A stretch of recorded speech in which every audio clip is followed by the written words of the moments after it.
നമസ്കാരം. നമ്മൾ ജീവിതത്തിൽ നിരന്തരം കേൾക്കുന്ന വാക്കുകളാണ് സ്വപ്നം കാണാൻ പഠിക്കുക, ആഗ്രഹിക്കാൻ പഠിക്കുക. ആഗ്രഹമാണ് നമ്മളെ ജീവിക്കാൻ പ്രേരിപ്പിക്കുന്നത്. സ്വപ്നങ്ങളാണ് നമ്മളെ ജീവിക്കാൻ പ്രേരിപ്പിക്കുന്നത് എന്നൊക്കെ നമുക്ക് നിരന്തരം കേൾക്കുന്നുണ്ട്. പക്ഷെ അതിലൊരു ചെറിയൊരു കാര്യമുള്ളത്, ചില ആൾക്കാരുടെ സ്വപ്നങ്ങൾ സാക്ഷാത്കരിക്കാതെ വരുമ്പോൾ, ആഗ്രഹങ്ങൾ നേടാൻ കഴിയാതെ വരുമ്പോൾ പലരും ജീവിതത്തിൻ്റെ അന്ത്യം കുറിക്കുന്ന കാര്യങ്ങൾ നമുക്ക് കാണാൻ സാധിക്കും.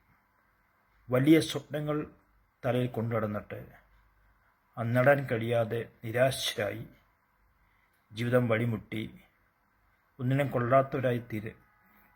കൊള്ളാത്തവരാണെന്നുള്ള ധാരണ മനസ്സിൽ അടിയുറച്ച് ജീവിതം മൊത്തം നിരാശരായി കഴിയുന്ന അനേകം ആൾക്കാരെ നമുക്ക് ചുറ്റും കാണാൻ സാധിക്കും. ഇവിടെ നമ്മൾ മനസ്സിലാക്കേണ്ട കാര്യം, ആഗ്രഹിക്കാനും സ്വപ്നങ്ങൾ കാണുവാനും വളരെ എളുപ്പമുള്ള കാര്യമാണ്, ആർക്കും സാധിക്കുന്ന കാര്യമാണ്. അപ്പോൾ ഈ ആഗ്രഹങ്ങളും സ്വപ്നങ്ങളും നമ്മുടെ ജീവിതത്തിൻ്റെ ലക്ഷ്യങ്ങളാക്കി മാറ്റുകയാണ് ആദ്യം ചെയ്യേണ്ടത്. ആ ലക്ഷ്യങ്ങൾ നമുക്കും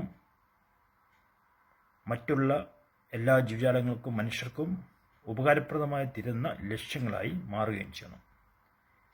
അതിലേക്ക് പോകേണ്ടുന്ന പാതകൾ നമ്മൾ പഠിക്കണം.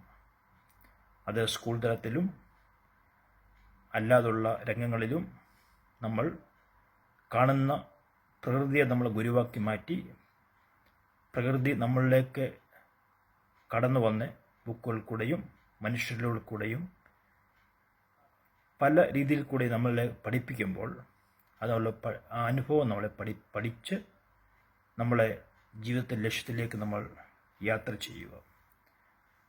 അപ്പോൾ ജീവിതത്തിൻ്റെ ലക്ഷ്യത്തിലേക്ക് യാത്ര ചെയ്യുമ്പോൾ നമ്മൾ ആ യാത്രയിൽ ചെയ്യുന്ന കാര്യങ്ങളെ നമ്മുടെ കർമ്മങ്ങളാക്കി മാറ്റുക. ആ കർമ്മങ്ങൾ എന്ന് പറയുന്നത് നമ്മൾ ആസ്വദിക്കുക. വിജയമോ പരാജയമോ എന്ന ഒരു കാര്യമില്ല. ലക്ഷ്യത്തിലേക്കുള്ള യാത്രയാണ് നമ്മുടെ ജീവിതം എന്ന് പറയുന്നത്. ആ യാത്രയിൽ നമ്മൾ തുടങ്ങി വെച്ച കാര്യങ്ങൾ ചിലപ്പോൾ സാക്ഷാത്കരിക്കുന്നത് നമ്മുടെ പിൻതലമുറയായിരിക്കാം, ചിലപ്പോൾ നമ്മൾ തന്നെയായിരിക്കാം. അതിനെപ്പറ്റി നമ്മൾ ചിന്തിക്കേണ്ട കാര്യമില്ല. നമ്മൾ ഒരു നിശ്ചിതമായ ലക്ഷ്യം മുൻനിർത്തിക്കൊണ്ട് നമ്മളതിൻ്റെ മാർഗങ്ങൾ സ്വീകരിച്ച് എക്സ്പീരിയൻസും എക്സ്പെരിമെൻറ്റും നമ്മൾ നേടിക്കൊണ്ട് നടത്തിക്കൊണ്ട് നമ്മൾ മുന്നോട്ട് യാത്ര ചെയ്യുക. എല്ലാവർക്കും സന്തോഷമുള്ള ജീവിതം ഉണ്ടാകട്ടെ. Thank you.